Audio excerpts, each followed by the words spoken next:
what you want, when you want it, where you want it. This is The Mesh. This podcast is sponsored by the 2019 Footcandle Film Festival.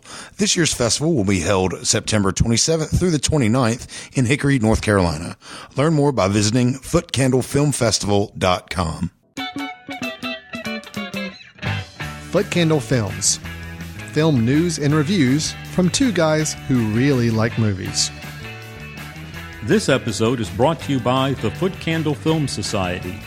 For a schedule of upcoming screenings and membership information, visit the Society's website at www.footcandle.org. Hello and welcome to Footcandle Films here on themesh.tv. My name is Alan. I am a co-director, co-founder of the Footcandle Film Society and the Footcandle Film Festival. Across the table from me is Chris, also co-founder, co-director, Footcandle Film Society, Footcandle Film Festival. It's quite the title, quite the ID for me there. It's Chris Ditto. Sorry. Chris and I have been running the Footcandle Film Society for about 11 years now, I believe. Right about that time. Is that right? I think so. Okay. Yeah. And then doing the film festival for coming up on our fifth year, right. This fall. We'll mention that a little bit later in the show, but let's get on to what we really do during our show here on this podcast, and that is talk about movies. We have a couple of reviews that we give of newer films that are either in the theaters or possibly ones that have just become available online that we want to review and bring your attention to and talk about. We'll move into a couple of news items about some future movie projects, things that have not happened yet, but we're keeping our eyes on, or maybe, as I like to call this particular episode's news segment, the WTF section, the what section, because both of the news items I've got are a little surprising to me, ones that I would not have predicted, and I would like to get your takes on them as well. So I guess we're talking about how the previews of Aladdin, they say it's like a lock for Best Picture. Is that what? Yeah, that would be one of those. Okay. No, it won't be an IB. These two are generally, one of them we've discussed for a while. Okay. It's been an ongoing topic, but there's now some resolution to it. The second one is completely out of left field, and I'm still not quite sure how to read it. So that'll be our news section. So stay tuned for that after the reviews. And then we'll finish up the show with our recommendations of the episode, where Chris and I both recommend a film that we feel like is worth your time checking out. Either it could be an old film, could be a more recent one, something you can find online, whatever it may be. We want to recommend something for you at the end of the episode. But Chris, we're going to do our two reviews first. We are reviewing two films.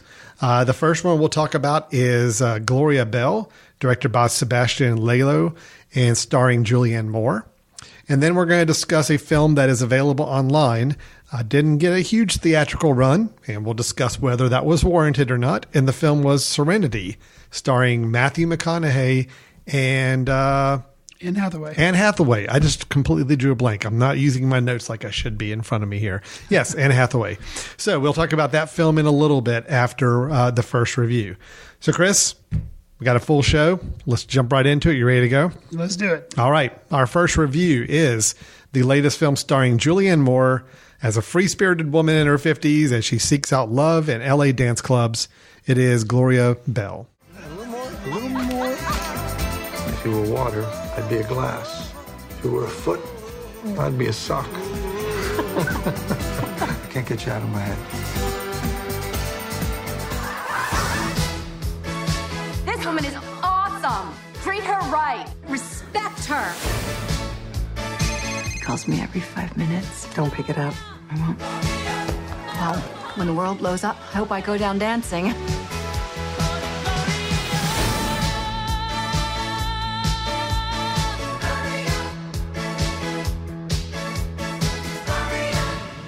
Chris, as I said on the setup, Gloria Bell, starring Julianne Moore, is a film about a free-spirited woman. She's in her 50s, gone through divorce, has children, but she is still seeking out love. And part of the way she does that is by going and frequenting some LA dance clubs. Now, Chris, Julianne Moore is currently one of my, I think she's one of my favorite current working actresses. Okay. Not saying actress of all time, but just in the last 15, 20 years, her body of work has been pretty impressive. I mean, she puts out a lot of films. She does. And some of them are some of my favorite films. Actually, she got really recognized, I think, in Boogie Nights, Right. Big Lebowski, Magnolia, all films I love. And, an actor like her, typically you have that one defining role in your career where it's like, that's kind of what you're known for. It's a film that it's all, you're in every scene. You kind of have that really big meaty part that people associate with you. Right. The thing with Julianne Moore is she's actually had, I think, several. I mean, I think she's had several films that people kind of really think about as being a really great performance by her. She was in The Hours alongside Nicole Kidman and really did a great job with that. Far From Heaven, a film she did that got a lot of acclaim. And then she got nominated and I think won Best Actress for Still Alice. Yeah, I was going to throw that out. I don't know. She's definitely nominated. She didn't win. I don't know if she won or not. Okay. But she was definitely nominated. And Still Alice, yeah. Pretty amazing. Well, there again, that's the kind of performance people look at and say, wow, that movie was all her. Sure. And she put in just an award-winning performance. Now, here we have Gloria Bell. It's gotten some acclaim. It's got a lot of recognition for her performance. But Chris, my question is to you. Does Gloria Bell work thanks to Miss Moore, to Julianne Moore? Does it work because of her? Does it work in spite of her? Or does it just not work? So that's my questions to you. When we watched this film with our film society, you threw out a little tidbit of knowledge that you haven't thrown in the show yet, but I'll go ahead and throw it out there. Because it was interesting to me. This movie is basically a remake. Yes. And so the director had already made this movie, and he was a fan of Julianne Moore's. Apparently he approached her, and she was like, okay, yeah, you got nominated for or won an Oscar for A Fantastic Woman. That film was good. Sure, let's redo this. I'll be in the title role. I think she's maybe a producer on it as well. Mm-hmm. Okay, so 3 minutes. So I can't say that it works. She definitely works in the film. But could it work without her? Well, apparently it already has in another language in another country. Haven't seen the film. Apparently that one was just called Gloria, and this one is Gloria Bell. So I think the film definitely works with her performance. I mean, she is almost seemingly in every frame of the film. She does a good job. But I think it definitely is not the third option. Doesn't work at all. Okay. It's just the balance between the first two. I can't say that it's only because of her performance that it works.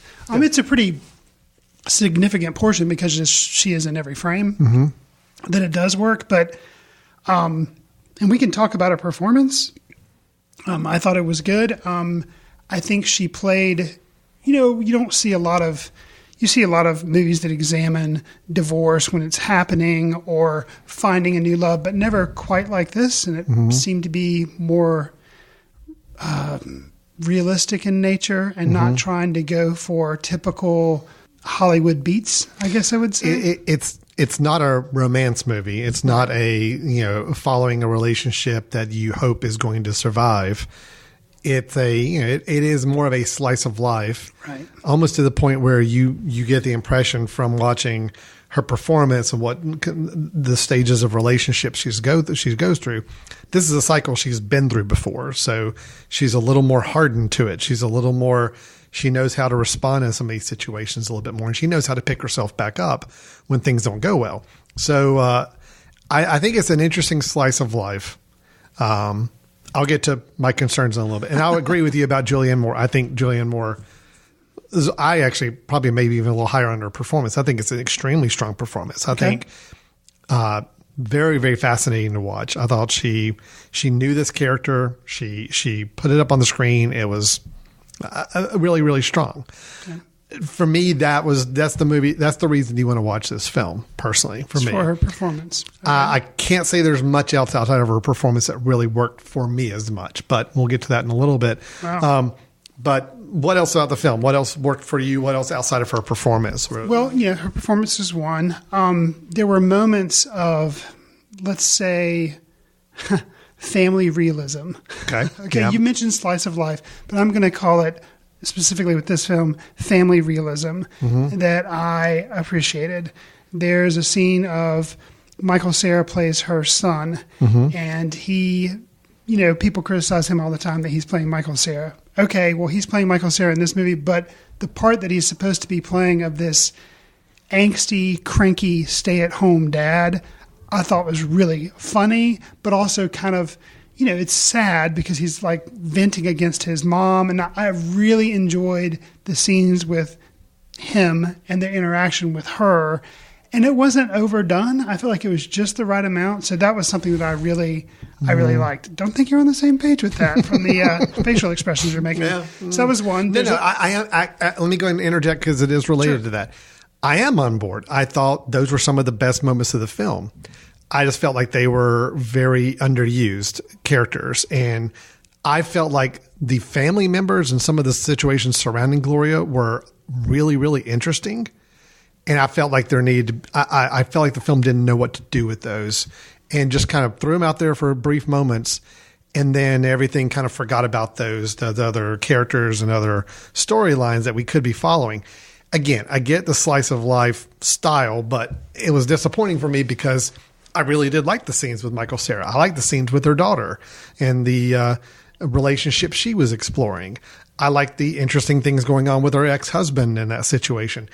It's just none of those I felt like really got fleshed out enough to make them contribute to the film as a whole as much. So anyway, just had to interject there while you're on that. Yeah, that subject.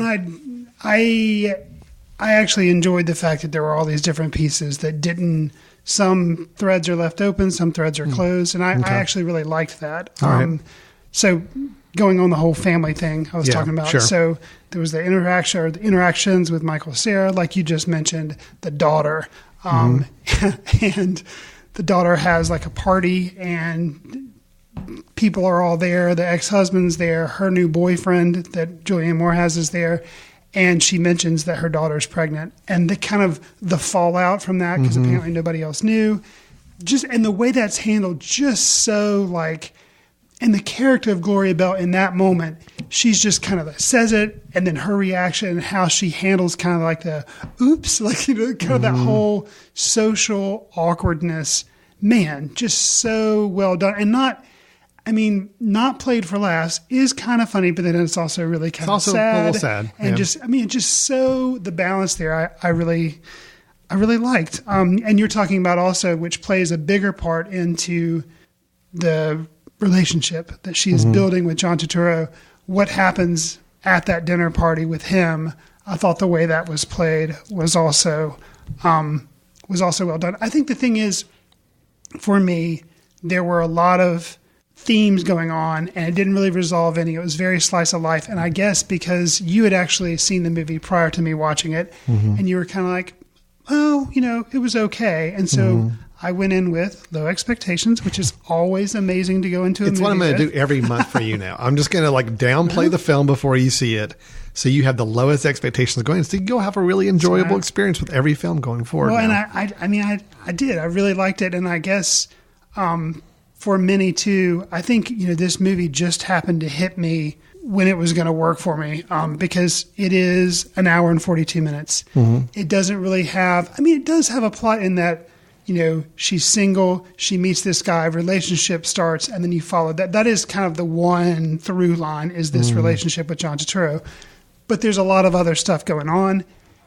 And I don't know, I think for a lot of people, they would say it's too slow. There's not enough of a plot. It's not flowing correctly. But, sometimes when you walk into a movie and it's a slice of life and maybe you're not tired, I don't know, it just kind of works for you. So Gloria Bell actually worked for me a lot better than I thought it would. I know, Julianne Moore's performance, probably a lot to do with that. But also I enjoyed a lot of the supporting performances. So, and, something else, which goes to Moore's performance, several scenes of her singing out loud in the car and just how real that felt, because all these random things that she seems to do because it's who she's trying to build her personality to be, going out dancing, singing in a car by herself, being a supportive friend to a coworker at work, and maybe actually building up the coworker at work because she feels like it's a role she has to play, but she's kind of faking it because she needs somebody to help her in that way. And that's a little bit of the impression I got. I struggled with what the film was ultimately trying to do. That was kind of my big question. And not that I need a film to spell out or go and have some profound thing that it's trying to communicate. But I really struggled with trying to understand what it is I was meant to get from this film. What are we as the viewers meant to get? And it's a gap for me. Is it to say that life after divorce is hard? Is it to say relationships are hard? It is to say managing family members is hard. Is it that Gloria is putting on this persona and trying to affect other people around her because she desperately needs that for herself? It's a lot of things that I think you could answer yes to all of those maybe, but I just don't feel like the film did enough to really help me see what the director was ultimately wanting us to see. I guess that's my question with it. And seeing these little great small scenes with these great supporting characters were so good. And the realism of the film was so good. The performances were all really strong. I just felt like at the end of the day, I just didn't know what it added up to. So that was kind of my takeaway on it. I'm not arguing slice of life films. I love films that sometimes just are a fly on the wall to watch what's happening. But I normally feel like I can at least walk away with something that I grabbed from it that worked for me. And here I had a more difficulty doing that. So. Yeah, and it's weird because it's like I kind of had the complete opposite experience because I can keep throwing out scenes. I've already thrown out some that like there's scenes with a cat. I'm just going to leave it at that. Oh yeah, the cat was thought that was amazing. There's a scene with Her Name is Gloria, that song that everybody knows by Laura Branigan or whatever, the Gloria. There's a scene with that where she does sing that in addition to going out on a dance floor and kind of how that all plays out and her reactions to it and her wavering excitement about going out on the date. Like that was just so well handled and said so much. And I feel like there are just all these scenes I can keep pointing out all these different scenes. So to me, obviously they add up to being successful. I will say, and one other I will give, and you just mentioned it. I do think the ending of the film, probably the last 10 minutes or so, are great. Honestly, it redeemed so much of the film for me at the ending, where by the time we were getting close to the ending, I'm like, okay, I'm really having a hard time grabbing a hold of this film, like really feeling like it's connecting with me.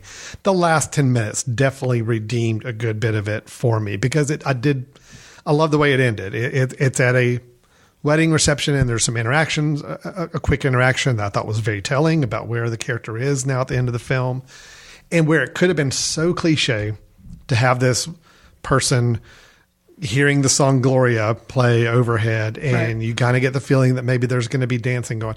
And yeah, there is, but the dancing is it works because it tells you where she is now versus where she was at the beginning of the film. So I do give it that. So yeah. Overall, I think the film was good. It was tough for me to connect to it. Yeah, I struggled with trying to find where the film was wanting to go with me. Well, let's talk a little bit about, because we haven't addressed this, although I threw out that it's kind of the main through line of the movie. What was your take on the whole relationship with John Turturro, and what did you make of that? How did you think it was portrayed? I was really engaged in that relationship, and I guess there again, I'm trying to understand what it is I was meant to get from that.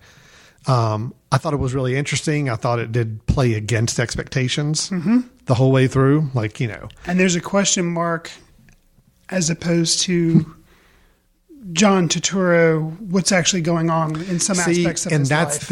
And that to me is amazing. And the fact that is that way, and that didn't come out until, and I don't want to ruin anything because spoiler territory, but that came out in our discussion after the film.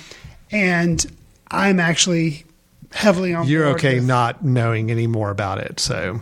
Well, I think there is enough there that I think I know what the deal is. See, that's another one of those fascinating points where it's like, I kind of want to understand a little more of that. Oh. And it worked. It still worked for me as it was presented in the film, but it's another one of those areas where I just don't feel like it just didn't add up to a total sum picture for me with that. All interesting things, honestly. And again, I think I've said this with other films, and I don't want to sound like a broken record, but this is the type of film where I would love to see a series around these families, these relationships, these people, because I think there's so much there that could go on that can create a total picture of the dynamics of living in a mixed, multi-relationship, multi-marriage, family situation that I think is really fascinating. I think the film gave us enough to be enticing, but I just don't know if the film gave me enough personally. So, well, since I've been, touting all the wonderful things about Gloria Bell, let me actually list some of my misgivings, because I don't think it's a perfect film. I do have some. The first is the music for me was all over the place. Yeah, and I understand when they're in the club, it was like she went to clubs that were kind of targeting people in her age range because they were playing like disco songs or older like 70s music. So even though it was current day, so it's like, it's trying to show you that these are like, hangout clubs for maybe older single people or whatever. That's not what I had a problem with. What I had a problem with was I felt like it was almost like Blade Runner-esque type music that they were playing. Other times they were like highly synthesizer, and I was just like, well, it was like we were going to veer into science fiction territory or something. I was like, what's going on? I don't know. I just don't know. That is a case of I felt like I knew what the director was going for the entire rest of the movie, but with those music cues, that really kind of threw me off. Yeah. And if that's what he was going for, cool. I guess maybe to make me feel unsettled, like she was feeling unsettled because she doesn't know what she's doing with her life. Maybe I'm being a little bit too gracious. Yeah, I don't know. But the music was kind of confusing for me. It was a little odd for choices for the film. Yeah, I felt like it was. And something else, which also didn't really work for me, one too many sex scenes for me. Not that, I get it. It's kind of unusual, kind of good for a 50-plus-year-old woman. They show it in a movie. It's a Hollywood movie. They still show them nude and having it's like, they're still humans. They're still, it's not like they're just showing 20-somethings or something. I get that. But I felt like it was a little bit too in your face with it. I felt like it was like, I get it. They're still adults. They're still trying to have a relationship and everything. But I feel like it could have been dialed down a little bit. I don't know, something about it. I felt like maybe it was just a little much. And that could have helped with runtime, because actually some of the dance scenes too, I get it. She's going around to clubs, but with the exception of the Gloria dance at the end and the dance scene she has in the beginning, I felt like they could have been tightened up. And instead of an hour 40, you could have lost like, 10 or 15 minutes there. But, that's me. I'm always lobbying for the shorter film. So Chris likes the shorter films. I do. Mm-hmm. So. Okay. I'm with you on the music. The other items didn't bother me as much, so didn't notice that as much. Again, and I don't want to come across like I feel like I didn't care for this film. There are a lot of great things about the film. It just as a whole, it didn't work, but individual elements I thought were really great. So it did tie together for you, and I'm glad it did, because you want a film to work for people, and if it doesn't work for everybody, that's okay. This film it didn't work as that whole picture. However, I do recommend it, especially if you enjoy watching Julianne Moore perform. She's very, very good. If the slice of life type of approach to storytelling works for you, and the demographics that we're talking about with the characters and kind of where they are in their life at the moment, it sounds like something of interest, then yes, I think there's a lot to kind of get from the film. But I don't know. I'll be curious to see other people's reaction to it. Limited theatrical release, not getting a lot of screenplay, but again, I think that kind of unfortunately is the case with a lead actress, playing someone in her 50s and it going for a demographic that obviously is older. Unfortunately, doesn't play as many movie screens these days as we would like for them to. So, all right, anything else to share on it? No, that's kind of along the lines of what you said. I can see the pacing maybe being problematic from some along the slice of life, but Moore's turn is impressive, and I could see it possibly squeaking in, being nomination worthy at the end of the year for her performance. Yeah, I would not be opposed to that. I think it'd be a great recognition, because I do think she's really, really strong in this. So that's great. Well, that's Gloria Bell, directed by Sebastian Lelio, who, as Chris mentioned, the film is a remake, and it was a remake of Sebastian's own film from Chile, I believe, called Gloria. So that is should be out online, I would say, fairly soon after a quick limited release run in the theaters. Great. That's Gloria Bell. So now let's move on to our second review, and we are going to be talking about the Matthew McConaughey, Anne Hathaway film Serenity. Please don't kill that man. What? I will give you $10 million to drop my husband in the ocean for the sharks. There's right and wrong, heaven and hell.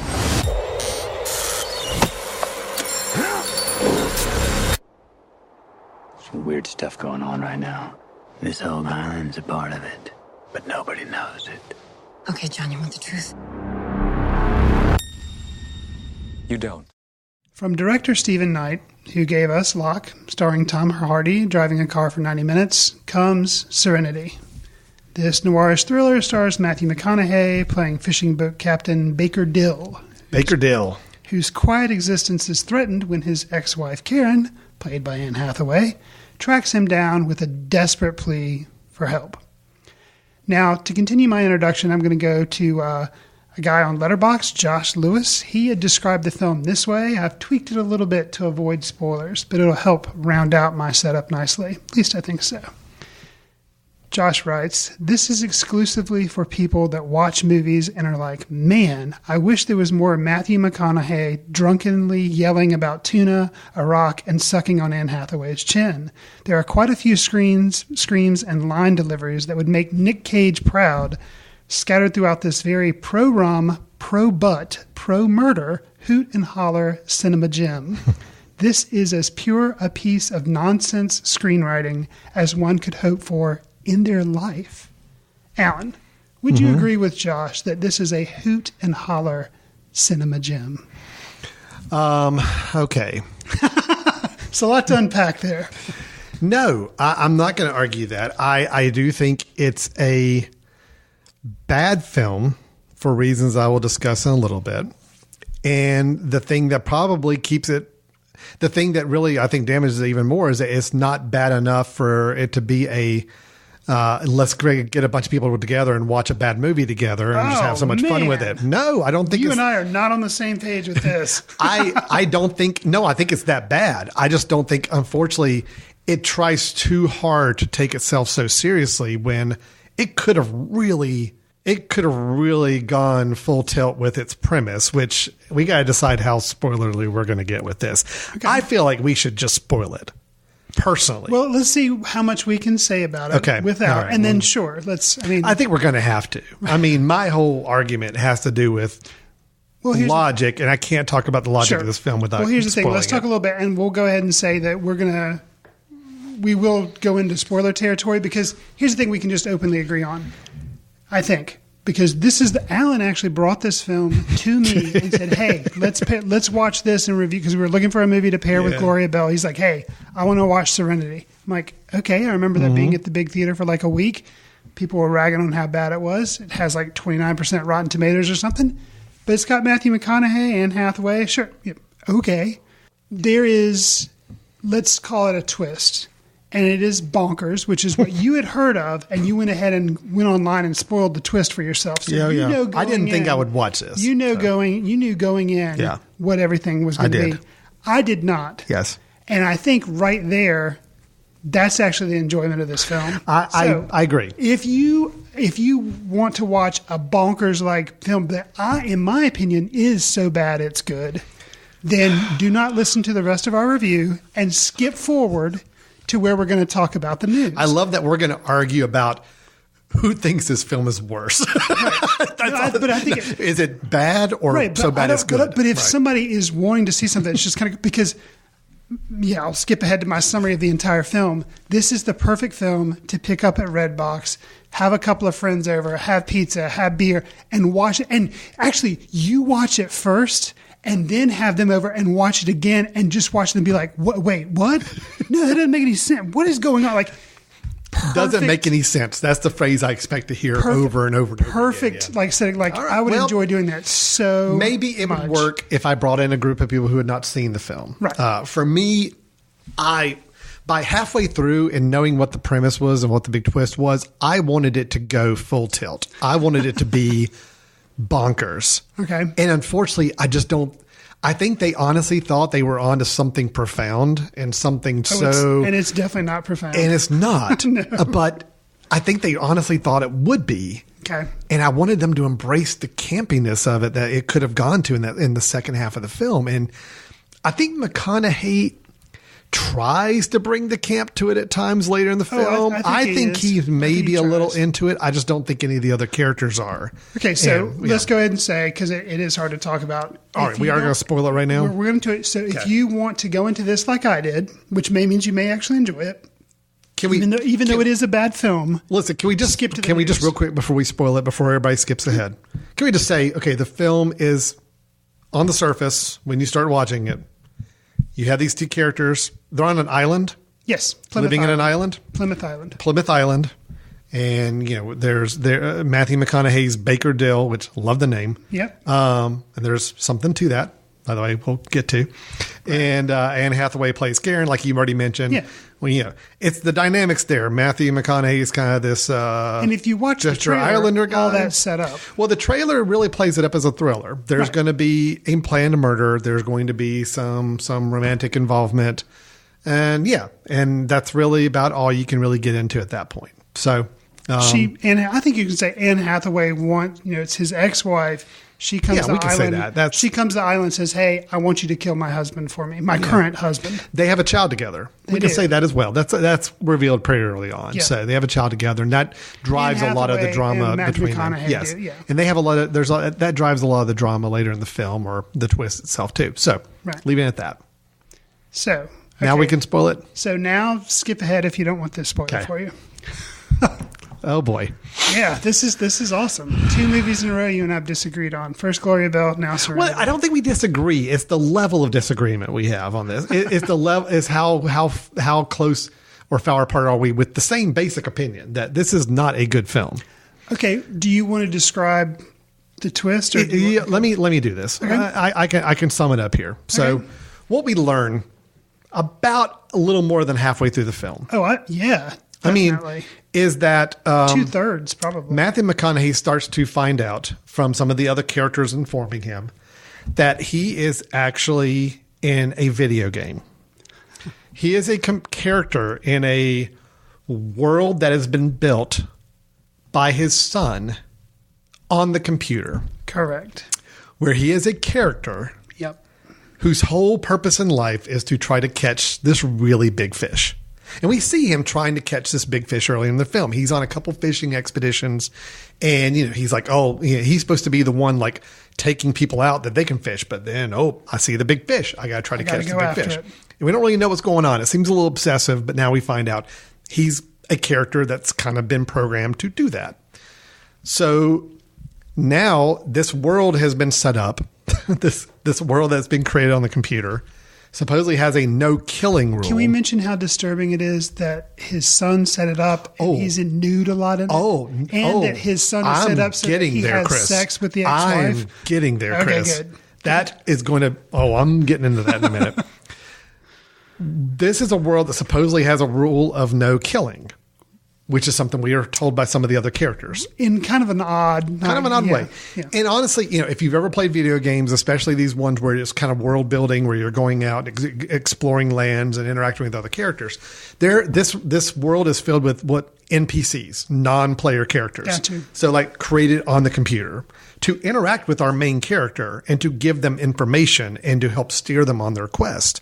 So that's why they're constantly saying, go get the big fish. You need to go find the big fish, and he goes to Diane Lane, who is in the film, goes to her house and they have sex quite often. Yes. And it's almost like she's there to give him money. So that's the way he earns money in the game. Rich Dagan, this is developed by his young son. I think he is definitely not high school age. He's like middle school age. No, he's really smart. 12. And okay. So let's just clarify that his son has programmed the fact that he's having like his random father. acts of sex. His father is having random acts of sex with this woman who then pays him money. And that's how he makes money. Correct. In the game. And takes people out fishing. He does take people out fishing, but that doesn't seem to be very successful for him because he normally.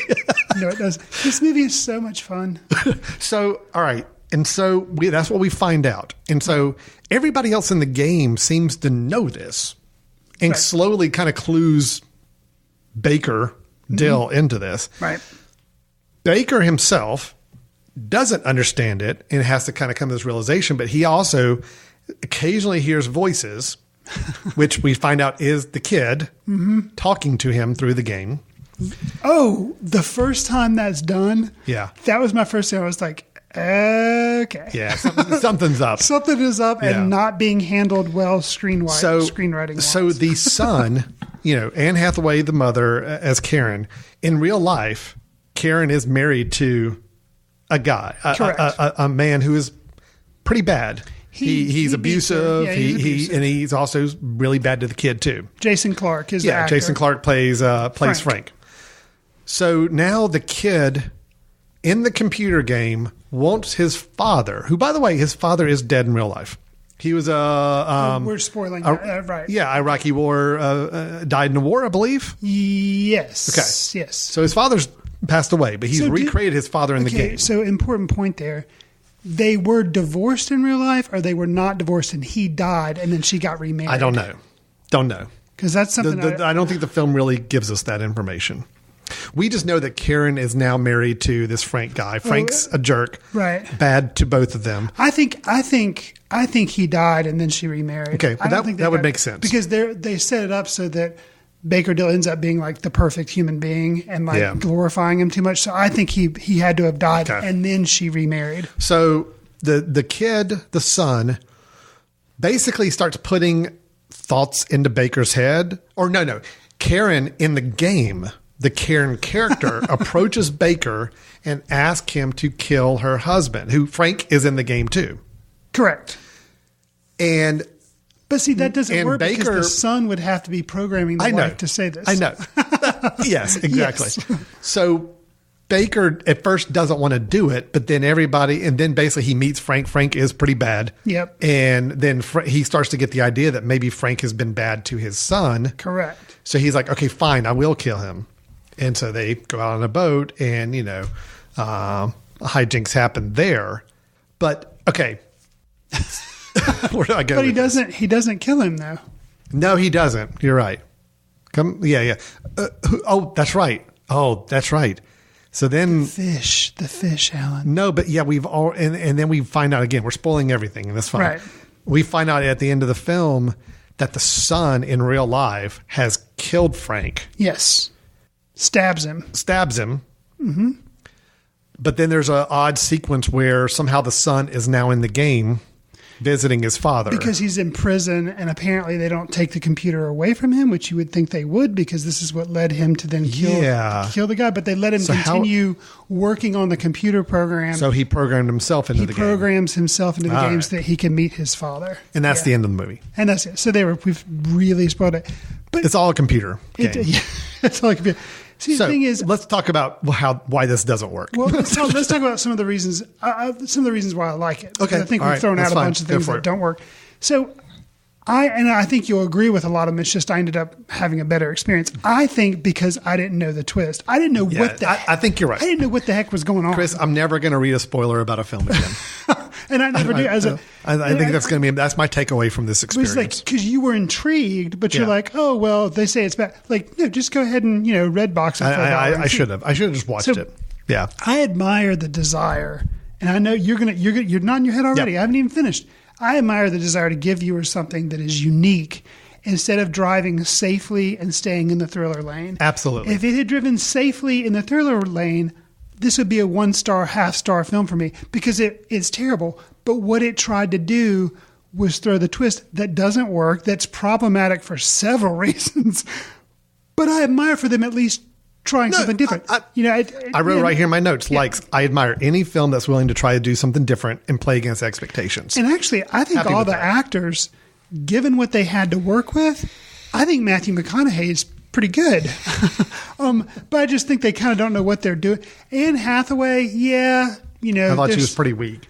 She was maybe kind of bad. Diane Lane, I think looked amazing in this film, and B, I think she was doing a good job with what she. Well, had to okay, work so with. the Diane Lane character here, the thing that bugged me is that if she is a true character in the game, right? And I love the idea that, we only see her in her house, and that's cool. He goes to the house. He has sex with her. He gets paid. That's his interaction in the game. And he gets to see her sometimes because he brings her cat back to her. Right. So it's like a mission. It's like the mission is you find the cat, you bring it to the cat woman, and you have sex with her, and you get paid. Oh, so because she's older and she's the crazy cat lady. There you go. Okay. But then there's like a point later in the film where she shows up at his house and all that. I'm like, whoa. No. You're a character that stays in your house. So anyway, there's little things like that that start to break down. But I agree. I thought she was pretty good. And I think this film looks great. I mean, it's shot really well. It's slick. There's some crazy editing and stuff, but it's you can tell it was a bigger budget film. Okay, so there are some interesting editing choices where they do jumps and kind of Yes. Well, actually, when they introduce characters, I don't know if you noticed this or not. Like when a character kind of walks into a scene, it's this almost like the camera like swoosh goes around to the front. Yeah. It's a very video gamey And see, conceit. that's kind of the stuff I was talking about. And I didn't know why they were doing it. Yeah. And now hearing what you're saying, I'm like, yeah, you're right. That does make sense because that's a very video game thing. So, and the concept at the very beginning of the film, the very first thing you see is like a boy's face and it zooms into his eye.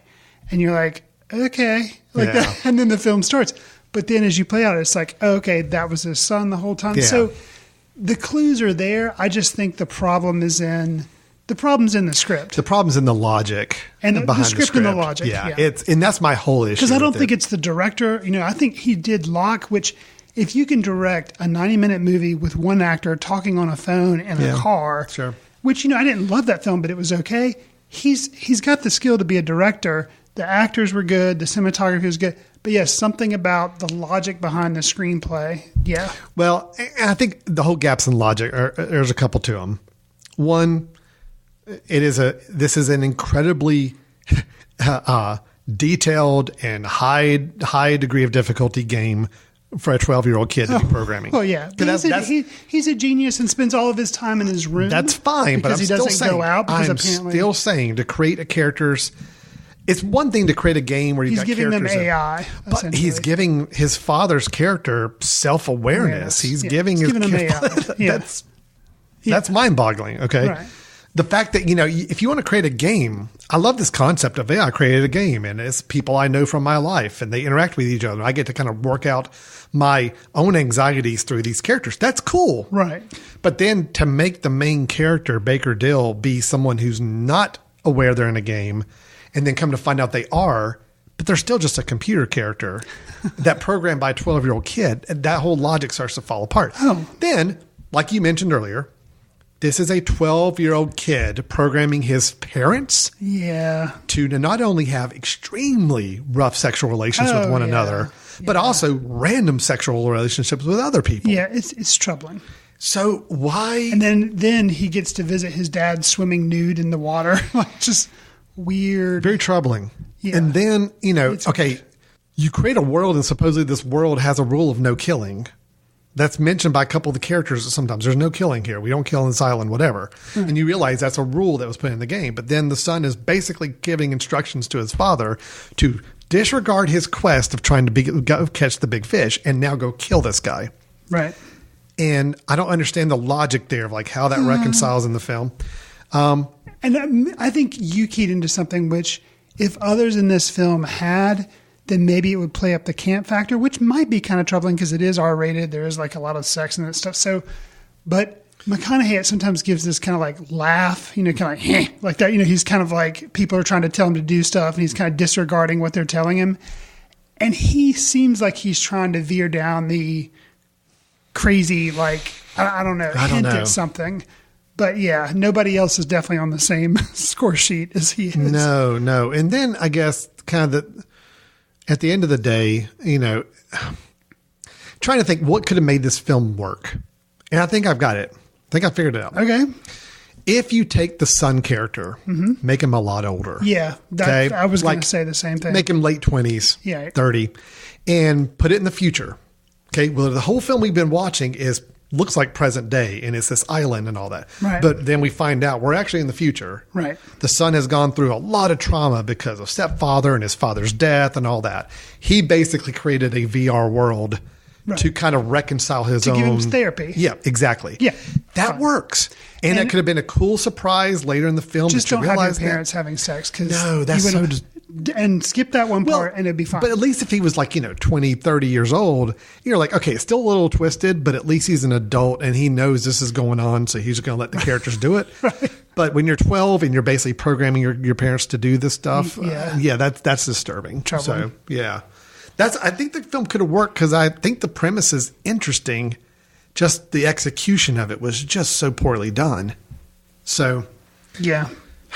Well, I'll say kind of my summary for me is which I kind of, tip my hat to, was that for me, it is the definitive turn your brain off. If you're looking for something different, it's a B movie, fun Friday night to have people over, get the Red Box rental and just watch their reactions. And my line for the never happening Criterion Collection release of this movie would be The Old Man and the Sea reimagined as a wackadoodle Black Mirror episode. No, okay. That actually works. Because actually in the early going of this thing, I was like, this is a thriller, but they're playing off the whole Old Man in the Sea. This guy's obsessed with a fish and goes out and tries, like a Moby Dick Old Man in the Sea. I'm like, okay, that's not what I thought I was signing up for, but okay, And then, of course, it takes a turn and you're like, what the heck's going on? So, yeah. Well, I will say this film is worth a watch. If we describe this whole film to you and you still want to see it, then yes, you need to go see this. And film. I think it's at Redbox, so it'll cost you $1.50. Watch it. So, if you like the idea of Matthew McConaughey screaming to the sky, at least on 2, if not 3 occasions, yeah. Bring me the rod. It's like Nicolas Cage screaming. That's what that guy was saying on Letterboxd. It is. Yeah. The reviews came out about this and people were just bashing it left and right and talking about how ridiculous the twist is and all. I don't think the twist is ridiculous. Again, I think what's ridiculous is handled correctly. How the twist is handled and the writing behind it is the problem. I think the concept is actually kind of intriguing. So just needed to be handled a different way. And I think our enjoyment would have been the same had you not spoiled. If I hadn't gone into it blind. I know. I will not read spoilers anymore. This experience has taught me that I could have had a much better fun time with a movie if I didn't know what was going on going into it. So, all right. That is Serenity. We'll not be making our best of the year list probably at the end of the year. I can't imagine, unless the rest of the year is just horrible films. But it is worth getting together with your friends and watching it for fun. Or again, if you just want to see two or three really, actually 5 or 6 really good actors, not know what the heck going into a very bonkers film. So, something else I regret, because our year-end lists, this may be it's definitely a candidate for like my most unexpected, biggest surprise, biggest surprise, because it was actually fun. I had fun watching this movie. My regret, granted, I would have had to pay more money, is if I actually saw this in the theater. Yeah, paying $10 for this. It would have been like a happening type thing, and go like opening weekend, which I never would have done. But like the theaters, probably, Matthew McConaughey, there are probably some people there, people like Anne Hathaway. Theater would be packed, and then people just going like, what is going on? And laughing at some of the things, because you're like, this doesn't make I think that would have been interesting. That would have been really interesting. Yeah. Some people walking out probably really mad. That is Serenity. Interesting watch. So we are giving it kind of a weird recommendation, saying we think you ought to maybe check it out. Yeah. So, all right. So, Chris, we're going to end up with our reviews. Let's take a quick break. And when we come back, we have a couple of news items, continuing with the wackadoodle theme of the episode so far, at least for this last review, going into a couple of interesting news items, and then ending up the show with our recommendations. You're listening to Footcandle Films here on themesh.tv. We'll be right back in just a moment. Hey guys, this is Mary Margaret from the Chick Chat podcast. Are you interested in promoting your business to an online audience? Your advertisement could be right here on the Mesh Podcast Network. Head over to themesh.tv for more details. Welcome back to Footcandle Films here on themesh.tv. Alan and Chris back with you after our reviews of Gloria Bell, which Chris was more enthusiastic, positive on than I was, but we're both saying it's worth a watch. And then Serenity, which we are both also saying is worth a watch, but for completely different reasons than maybe seeing Gloria Bell. So it's definitely worth the $1 Redbox rental, as I think Chris is a claim on that. I think I may put we've talked about Letterboxd. That's where I borrowed that review. This could be probably the first and likely the only 1 or 2 star review that I'm actually going to give a little heart to. Oh, so yeah. You like, rate it low. It's not but good. say that you liked it and you enjoy it. Yeah. Because that's the only way to really communicate that. Could be. All right, let's get into a couple of news items. I've just got 2 news items for you, but both of them, like I said in the beginning of the show, I feel like are in the what is going on category of things. I don't get Entertainment Weekly anymore because I don't get magazines in that. But this is my instance where I used to love that magazine because I got movie news, and now I get to come in here and be surprised. Yeah. And I don't have to pay a subscription I am your Entertainment Weekly now. So exactly. So, Chris, we have talked several episodes over the past about Batman. Okay. I've heard of him. Yes. And I'm a fan. He's a character. He's a comic book character. Not sure if you're aware. So there's been a lot of behind-the-scenes drama with Batman in last couple years. Just to kind of rewind a bit, after the Christian Bale trilogy ended, which I think we all agree was a really great take on Batman, and I think the great box office, kind of now is ingrained in our film society as that's kind of a really pertinent, important take on the character. Sure. So then they went the whole shared universe, DC universe thing, and they introduced Batman and the whole Superman Justice League thing, and it just didn't go too well. Okay? Ben Affleck doing Affleck as Batman. So he was Batman versus Superman. He premiered in the Superman versus Batman or Batman versus Superman movie. He was in the Justice League movie. And then a tiny bit in Suicide Squad. So that was it. And that's it. Okay. And now Ben Affleck is done. He has hung up the cowl. He is done. And I say good riddance because I didn't think he was that great. He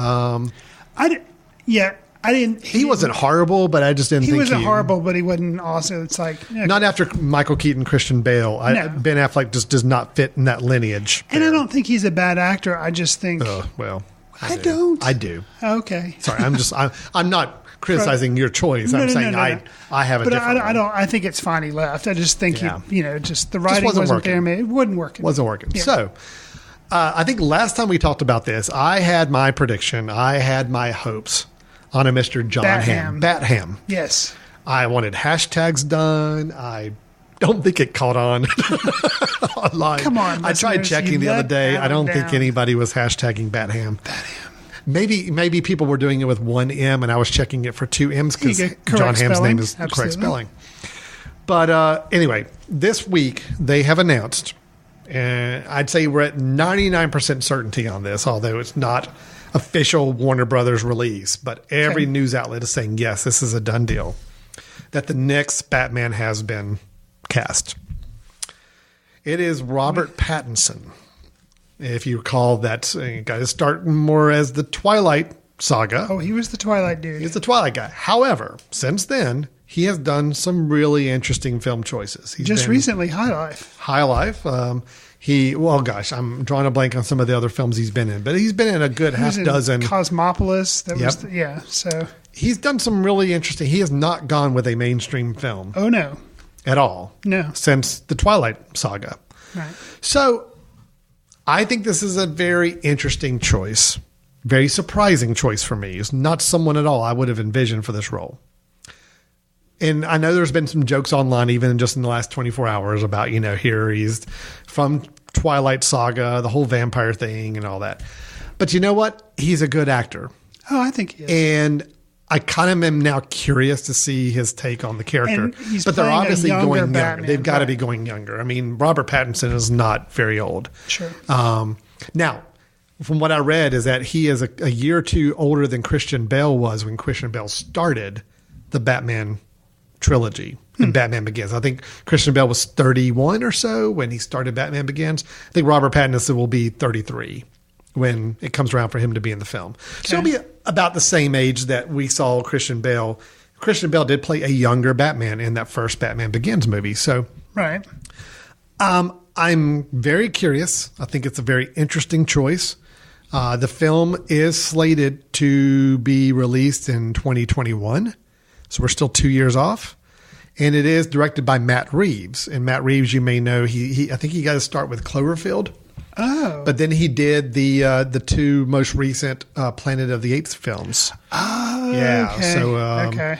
I don't remember is it War and Rise? Is that the two, War of the Planet of the Apes and Rise of the Planet of the Apes? I never get those things to start. But yeah, okay, he's done the Planet of the Apes films, which I liked. They were well-made movies. Right. So he's got some action movie cred. He's got action movies with a little bit more to them than just, action scenes. Right. I think he brings out some pretty good performances in his actors. So that's the plan. It'll be called The Batman, coming out in 2 years. Well, I think I do the magic of the internet. I've looked up some of his more recent films so I didn't have to just stick Cosmopolis, which was one of the ones he did. But he also did The Lost City of Z.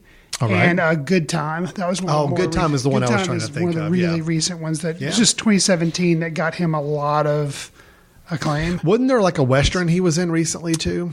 I don't know. There was The Rover, but that was like a apocalyptic thing, which was also good. That he played in The Rover. Yeah, maybe that's what I'm thinking of. Okay. So, yeah. Yeah, right. that he was good in The Rover too. So yeah, I've had some Robert Pattinson cinematic experiences that were good. Because I actually have seen, I believe, the first Twilight film. I've not seen any. And I laughed throughout, except for at the end when I cried because they played a Radiohead song. And I cried because I was sad that they played Radiohead song in the movie. Oh, and it was it's one of the songs I like, and they licensed it to the film, so I cried. But that's no good.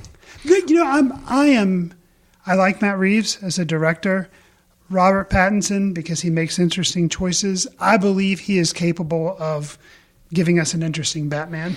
So, I think he can play him very intense, which Batman's an intense character when done right. And the other thing that Matt Reeves has done, I forgot, is he did Let Me In, which was the remake of the Let the Right One In. He directed Cloverfield. He directed Let Me In, and then Dawn of the Planet of the Apes and War for the Planet of the Apes are the two. So he didn't do Rise. Rise, I guess, was the first one. Okay, and he did the second and third one, which I thought were good, both really good. I thought they were all good. And then before that he did TV. Okay, before those four films. So if you think about it.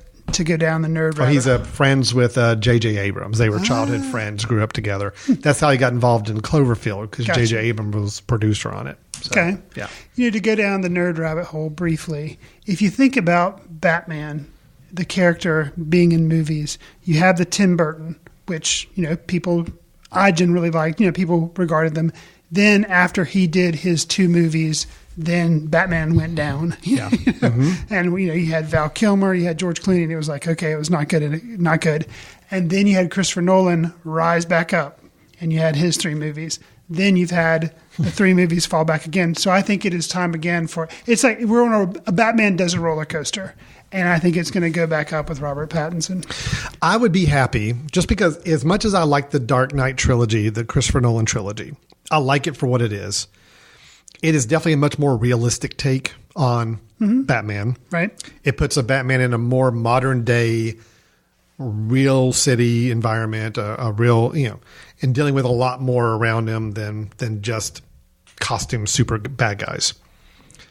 I would love to see a little more classic take with a new saga. Go a little,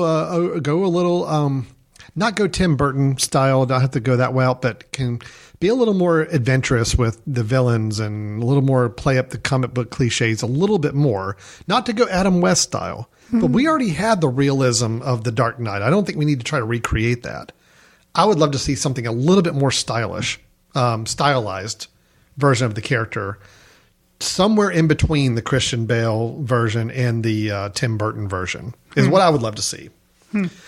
Or even going something a little more retro, kind of.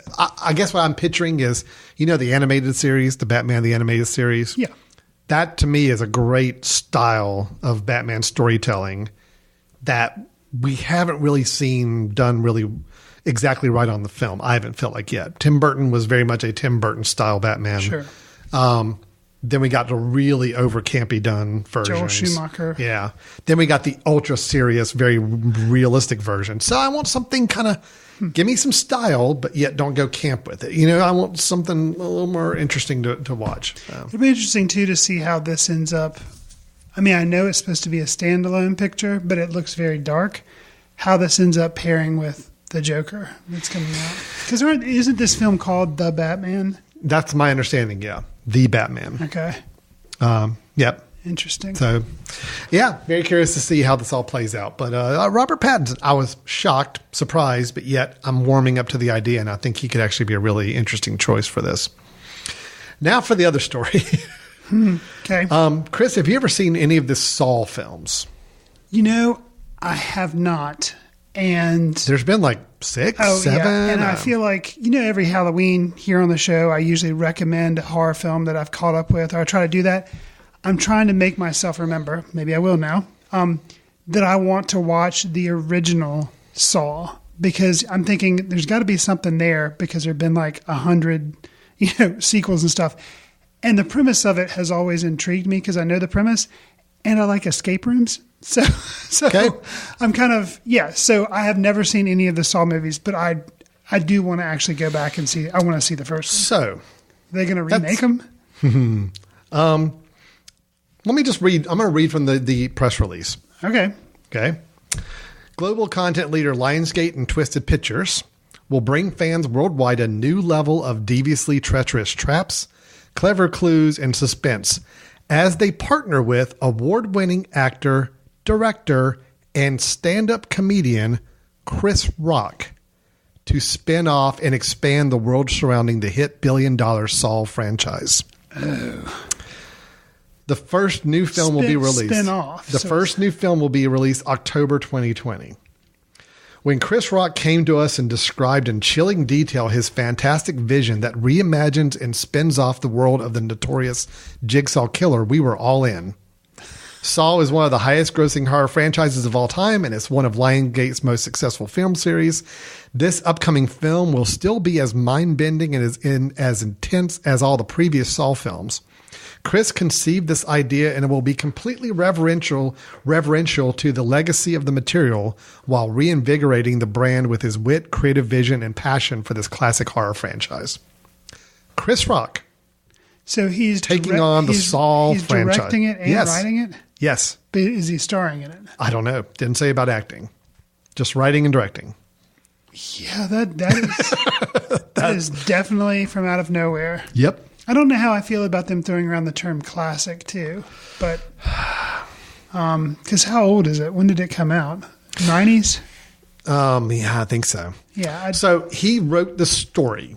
So in other words, he has the story for what this new Saw franchise is going to be. Right. They are bringing in screenplay to be done. While the story is Chris Rock's, the screenplay itself is being left to the team that wrote the successful Jigsaw. Which was like the latest Saw movie where it's just called Jigsaw, right? Okay, so all right. I'm sorry. Chris Rock is not directing the film. Okay. Darren Bousman is returning to direct after sitting the last few entries out. So this is really just Chris Rock has just got this idea. He's like, this is what the Saw franchise needs to be. Idea. And he's got the story, and now they're going to take it and run with it. Okay, so here's my questions. Now knowing this, having read the article a little deeper, which I should have done before we recorded, knowing that he's not directing it and he's not writing the screenplay, he just wrote the story behind what's going on. Do you think they're trying to grab a little of the Jordan Peele energy right now by saying, oh, you know what? Here's a really popular comedian that people don't really associate with horror. Who's known for being edgy. And now we're going to kind of tap that energy. And here Chris Rock is a big fan of the Saw franchise, and he's got an idea. So we're going to put his name all over this. it's going to be branded as Chris Rock's Saul, you know, and if they're trying to kind of grab a little bit of that same type of attention. Because right now, you know, Jordan Peele's 2 for 2 on horror films that are really good and he's doing the Twilight Zone, making a lot of or making a lot of money, and people is kind of in the zeitgeist of society right now. I kind of feel like when I read this, I'm like, yeah, I think they're just trying to recreate some of that same level of enthusiasm. Yeah, and what worries me too is it just seems like, you know, because there have been so many films, and I don't think Jigsaw necessarily made a lot of money, I think, when it came out.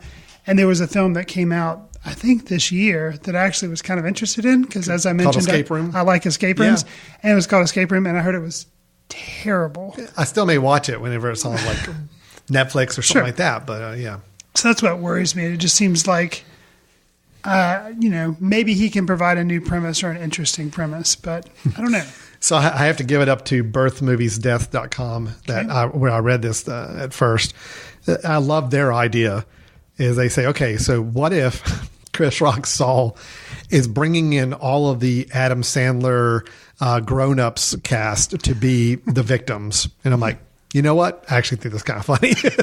Have David Spade, Adam Sandler, who's the guy, the Kevin Nealon? And no, he was on the King of Queens TV show. Kevin, he's a zookeeper. James. Yeah, Kevin James. Have those guys, and they all be people that are victims of the Jigsaw. So that would be kind of funny. So anyway, so like I said, 2 stories for us to chew on that I thought were a little out of left field for me. One I'm happy about.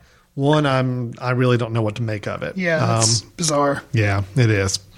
So that's our news for this episode. Now, Chris, you and I always end up the show by giving our recommendations. So this is a film that we've either caught up with recently or just kind of came back into our recollection as something that we want to recommend to people. If you're looking for a film to catch up on over the weekend or just to fill some time, we got a couple that you may want to consider. So, Chris, you want to start us off and tell us your recommendation? Sure. So I'm going to recommend the Korean film from 2018. I think a lot of people were surprised that it didn't get nominated for Best Foreign Film last year for the Oscars.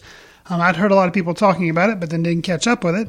It's called Burning, and I'm recommending it because it's an unusual film. It's kind of like a take on The Great Gatsby, but done in Korea, a reboot of it. And it's just really bizarre. It kind of centers around this guy named Jong-soo. He bumps into this girl who he remembers from his neighborhood when he was little. They kind of start to form a relationship. Then she goes off and says, hey, take care of my cat. Here again, tying in a cat like we have with Serenity. Except this is really kind of a thriller, but kind of an unusual thriller, just like Serenity, if you can call it that. She goes off on a trip.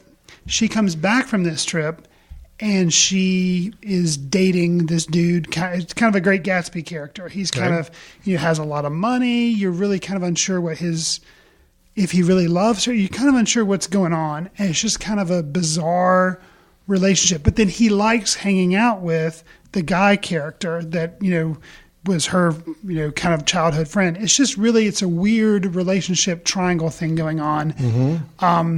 And the ending of this film I did not see coming. Really? No. Nice. Not for the children. This is kind of violent. Or there's some violence in it. And the whole thing, the title of the film comes from this interesting idea that the boyfriend or the mysterious guy, I guess we'll call him that, the mysterious man who comes back from Africa with the girl, he has this secret hobby of he loves to find abandoned greenhouses and set them on fire and watch them burn. And so that's where the burning comes from. So it's, it's got the slow paced kind of from Gloria Bell and the thriller aspect, except much better done from Serenity. So it's an interesting film from Korea from last year, and I think it's worth checking out. So okay, very cool. No, that's definitely one I've been wanting to catch up with. So yeah, it's on iTunes rental, and you can get it on Netflix. I think it's also Amazon. So great, it's worth checking out. My recommendation, and Chris, you and I have talked about this off mic, but I don't think we brought it up here on the podcast yet. I am a big sucker for concert films. Okay. Love concert films when they're well done. Doesn't even matter who the band is. Doesn't matter who the performer is. If it's a really good concert film, shot well, paced well, and especially if the performance itself has some other artistic aspect to it besides just somebody playing and singing or performing, then that really works for me. Stop Making Sense by the Talking Heads. Love it. Which I finally caught up with a year or two ago. Okay. And I was a huge fan of it when I finally caught up with it. It's great. And just it's so much artistry behind it, but yet the music's also good. And just whether you're a Talking Heads fan or not, you've got to admire the film for just how it's put together. Sure.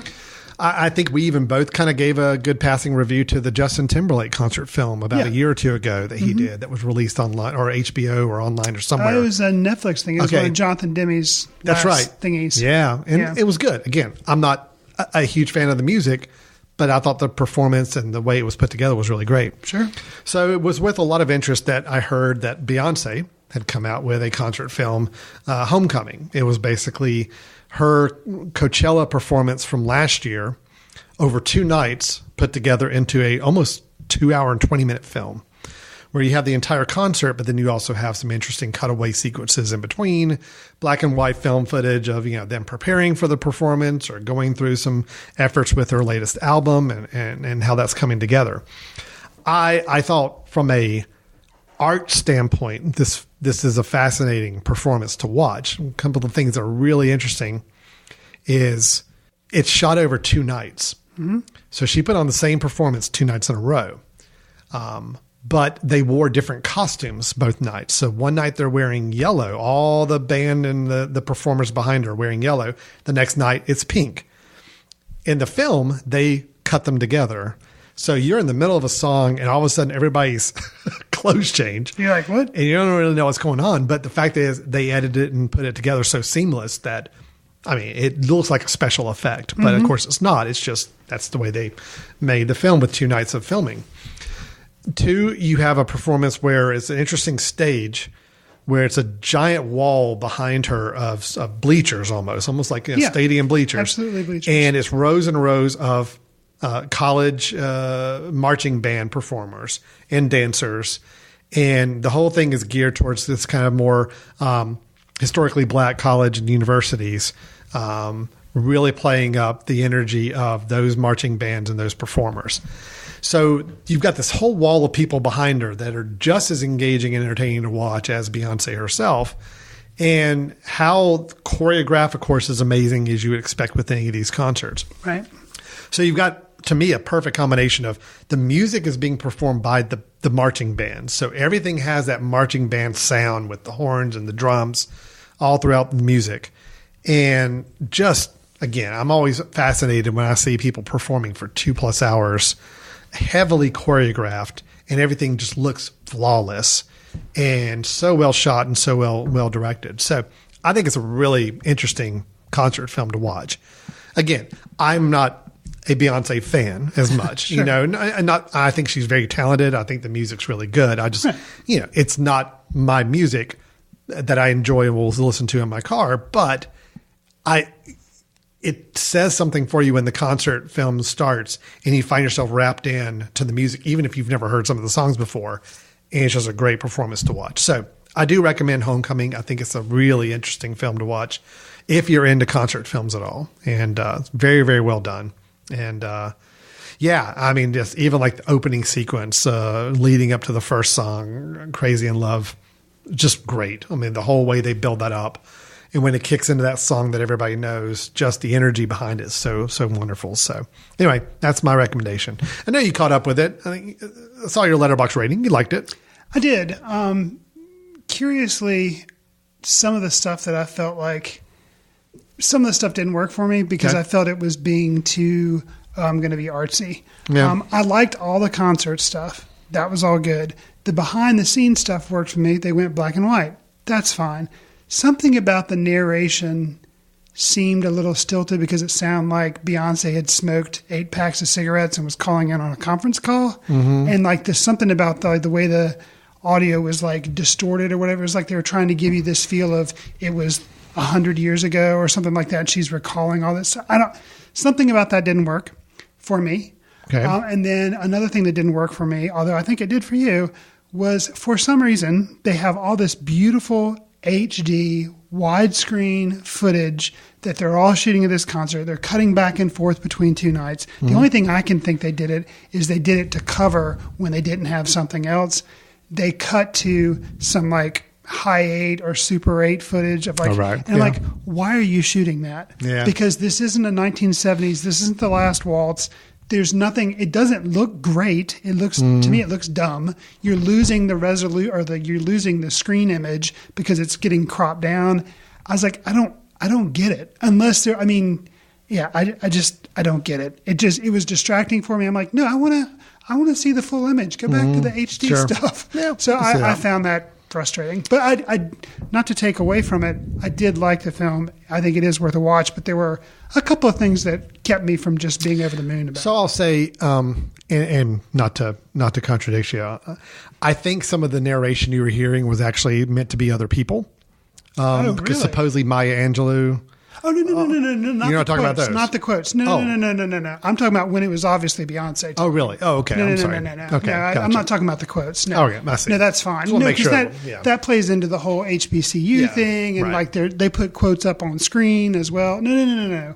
Okay. Not that. This is like Beyonce talking about, I had a hard time in my pregnancy. Yeah. I see. Like, what is happening here? Gotcha. It just doesn't. And maybe she walked off stage after doing the second night, and they're like, hey, we want you to just talk about some recollections that you can put a voice over. And she's like, okay, maybe she was hoarse because she just sang for 2 nights in a row. Like, I don't know. It was jarring to me. Okay. All right. Fair enough. Yeah. It was weird. It's an interesting concert film. Yeah. And I think a lot of energy, a lot of passion in it. And it's definitely infectious, you know. Oh, yeah. And I admire all the hard work. And they show you the behind the scenes, what it took to get this thing to Coachella. And honestly, also amazing, happened in 2018. I think they put it out this year on Netflix about the same time that Coachella was happening again. They did. They kind of timed it. You basically had a year. So just, an artistic achievement, and it's definitely worth catching up to. Cool.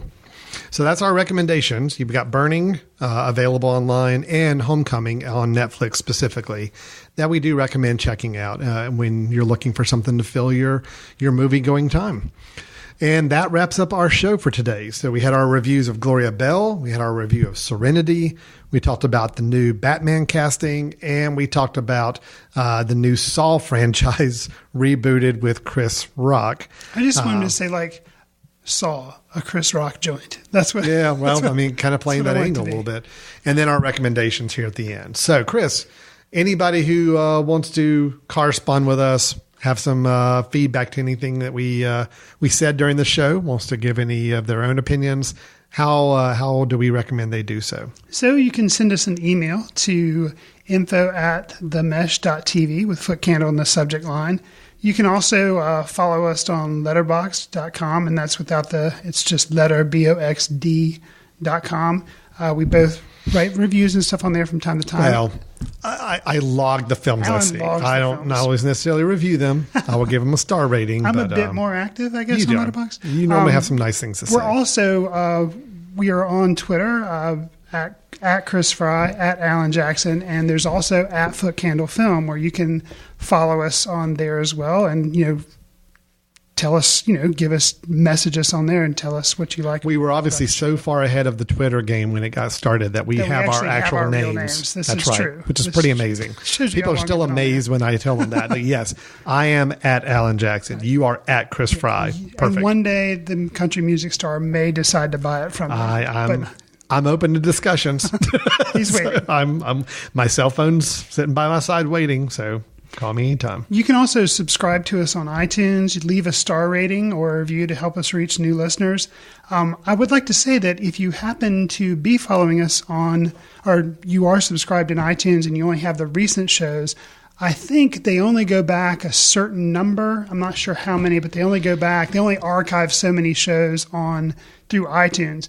But if you go to themesh.tv and you find our show, Footcandle Films, on there, we have every single show we've done, starting with our first in 2011, which was a review of Win-Win. Oh, so, yeah. It's all back there. So you can go back and listen to how rough we were when we first started out and what polished people we are today. Yeah. But anyways, those are a couple ways you can see or listen to past shows and keep in contact with us if you would like. Last thing I'll do is I will plug our 2019 Footcandle Film Festival that's happening this year from September 27th to the 29th. If you are in beautiful Hickory, North Carolina, in the western part of North Carolina, it's something to definitely check out during the late part of September. Yeah, we're really excited. We have committees reviewing a lot of film submissions, and we're looking forward to announcing probably in mid-July our slate of films for the festival weekend. Tickets will also go on sale about mid-July time once that's announced. And like Chris said, if you happen to be in the area or want to come visit for the weekend, we have a really good time. It's a lot of fun visiting filmmakers from around the world.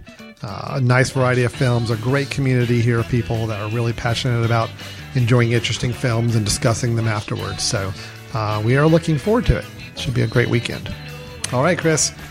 With that, we will wrap up this podcast episode. You have been listening to Footcandle Films here on themesh.tv, and we'll look forward to talking to you next time. See you in the ticket line.